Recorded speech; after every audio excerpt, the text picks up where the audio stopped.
we first met Aris, parang nagsa-start pa lang kami ulit i-build up yung finances namin. Before, our financial goals, magkaroon ng farm, syempre ng bahay, lupa, sasakyan sa Philippines, mawala lahat ng utang namin. Siguro yung isa sa biggest challenge namin is prioritizing siguro ng expenses and savings. Nung nawalan ako ng work, medyo nagpatong-patong yung expenses. So talagang starting up, parang inuna namin na mabayadan yung mga utang. Talagang start from zero kami. Setting goals with Aris, napaka enlightening para sa amin. Nahimay kasi ni Aris yung finances namin. Ang nangyari kasi dun sa goal setting namin is parang, ano yung lifestyle na gusto mo when you retire? So, paatras siya.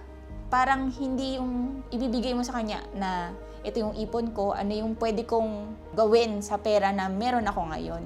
Hindi, backwards yung ginawa ni Aris eh. Ano yung lifestyle na gusto mo? Ano yung goals na gusto mo? And from there, kinomputan ka niya na, ito yung pwede mong gawin. Pwede ka mag-real estate, pwede ka mag-franchise. So, nagkaroon ka ngayon ng idea na, ito pala yung pwede kong maging investment. Ito yung pwedeng kung saan ko dadalhin yung ipon ko. Ito yung goal ko para yung pera namang galing dito is doon mapupunta sa retirement fund ko. So, yun yung nagustuhan ko sa kanya. Kasi unlike others, parang ito yung kaya mo, ito yung pag-ipunan mo, tapos hindi mo alam kung anong mangyayari after that.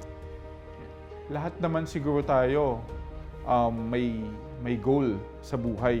Hindi naman tayo pupunta ng ibang bansa or mag-work overseas nang walang goal. Pero pag kinausap nyo kasi si Aris, marami kang marirealize na akala mo, alam mo na yun eh.